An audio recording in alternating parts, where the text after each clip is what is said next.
the Jay-Z and Nipsey song that came out. Oh man. So you have co-production credit on that song. Yes. So how did that happen? I was in the studio, like I'm always in the studio, working with Rance, Mars, 1500 or nothing. And Rance was like, yo, we got this record. Like, you know, what you want to do? I want you to do some shit on it. I'm like, what you want me to do? He's like, just do your DJ Head shit. Whatever that means. So I was like, all right. So he plays me the song and he's playing me the Nipsey vocals over the beat. Right. And I'm like, oh, it's Nip record. Like, fuck yeah, let's do it. I didn't know nothing about Hove at that time. They were like, we're doing something really special with the record. They just couldn't tell me. Right. So he's like, look, just do some cuts on the song, you know, do some ins and outs, some little scratches, whatever. I'm like, all right, bet. So I did. I actually recorded it, and then I turned it in, and I didn't think nothing of it. I was like, oh, they must not have used it. I didn't know that it was a bigger play, like later on. You know what I'm saying? Obviously, that's how the music business worked. So when it came time to release the record, it was like, oh, this is the record. And then once it came, obviously, I had it early and shit like that. Right. But we couldn't talk about it because it was like a part of a rollout. I'm like, damn, this is crazy. But I didn't know that they were going to actually give me credit on the song. Like, you know how like you'll produce some shit. Right. But you might not get visual credit on the record. So that was like a big deal for me. That was a huge deal for me. Especially seeing like Jay-Z's name, Nipsey's name. Nipsey, and then I'm like there. That shit was crazy. So when this song comes out, right? Oh shit. So,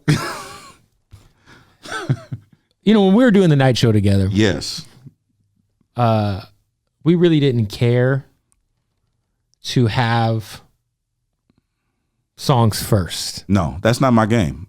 It was just really like no one cares. Yeah, like everybody gets the record at 9 p.m. Like it's not 2009.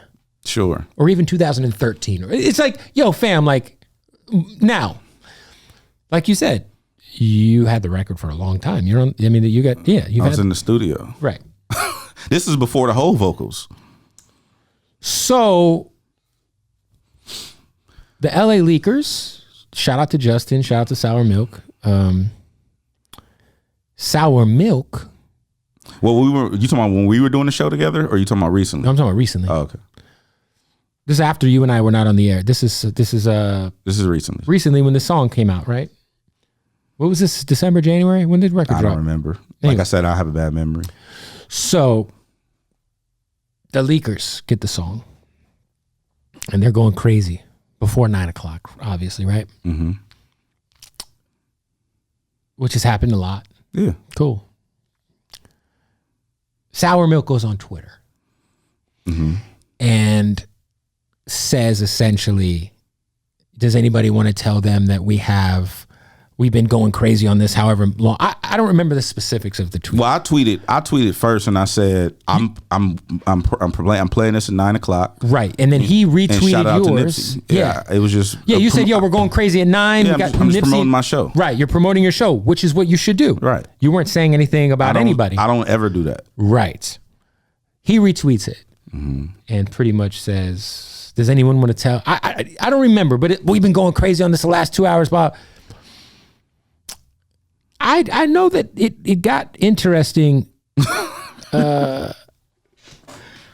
because I don't remember at what point in time you replied with the credentials of the song that they were playing. And there was some back and forth. That you have publishing on, that you produced, and you thank them for playing it for you because you have production credit on the song. Now, from a strict perspective of someone who's just on Twitter, and I fuck with those guys, you know, they're cool. Like, I got no problems with them dudes. Like, you know, me and Justin are cool. You know, I just saw Justin around the Grammys and we're cool. But I'll be damned if I have never seen anyone take a worst L from a radio perspective on social media than that. That was rough. And then everyone just like It went crazy. Yeah, I didn't know to be. And then Letty chimed in. She, you know, obviously she's married to Nipsey's manager. Shout out to Jorge George, and put her 2 cents in on it about, hey, it got out of hand, and I don't mean like out of hand like.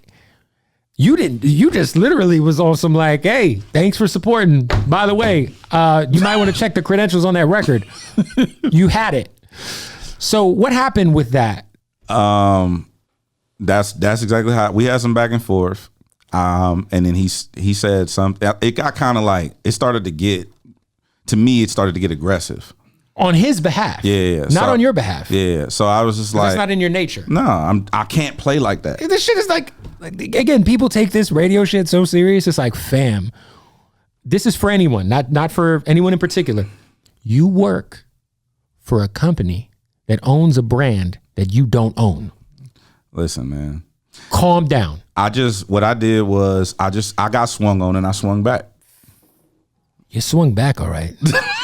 You swung back, then you pulled up at their mama's house in a Monte Carlo. You rolled the window down and put a Uzi out and lit that whole bitch up. That's just what I was taught, that you don't start it, you finish it. That's what my grandma always said. That's my family. That's how we get out. So I don't ever start anything. I don't talk tough. I don't aggressive. I don't even sub people. I just promote my show. Yes. So the subliminal thing, and that's my thing, is like, I've been a part of radio beefs in the past, but I just kind of started to realize, like, it's stupid as fuck because we're gonna have to see each other, and the way I carry myself is, you go see me.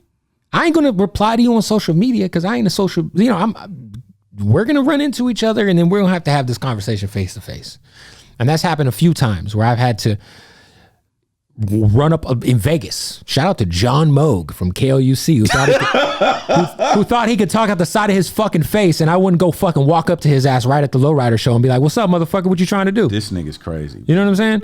But what I'm saying is like, you know, you and I never that's just not what we do. No, I don't play the radio bang game just because I'm not allowed the luxury to fake beef with people. And that's something I had a conversation with my superiors before. Like, I can't fake beef with people because my lineage and my environment and my people don't allow me that luxury to like, oh, let's beef, or let's, you know, like, it just, my shit different. And that's why I had to tell them, like, I always tell people, like, I'm not a radio nigga. Like, I'm a nigga who do radio. So it's my shit different. I can't play like that. So that's why everything I do is a very articulate approach. I'm never aggressive. It's like, hey, so when I did that, it's like I got swung on and I swung back. That's it. So what I know that you and Milk talked after that? Yeah, OG got us on the phone. Well, one of my OG, shout out to Fuzz, he hit me. He was like, you know, I need you to, you know, talk to him. You know, like, I don't like this shit. Right. And so I told Fuzzy's like, I'll do anything for Fuzzy. Right. And I told him that. I said, Fuzzy, I'll do anything for you. So put him on the phone. So we got on the phone. We talked for like half an hour or something like that.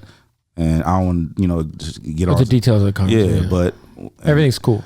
As far as I'm concerned, I let it go. Right. Now, that was after I did go on the air with it, to be honest. Oh, you should have. Yeah. But I'm a firm believer in utilizing your platform. So I went on the air with it the next day and turned the music off and went in for about 2 minutes. As you should have, though. Very articulate. I didn't call anybody their name. I addressed people by name, but I didn't. I remember hearing it. I didn't say anything disrespectful. I just addressed the issue, owned up to my antics as well, and then kept it pushing. It kind of felt like the moment wasn't as much about Nipsey as it was about, so who the fuck has got the song first? Yeah, I just felt like the moment got taken away from what it was about. And everyone who knows that Nip always wanted to work with Hov. Of course. So I felt like that was the moment. And that moment was robbed when it got made about radio politics. So that I didn't like that.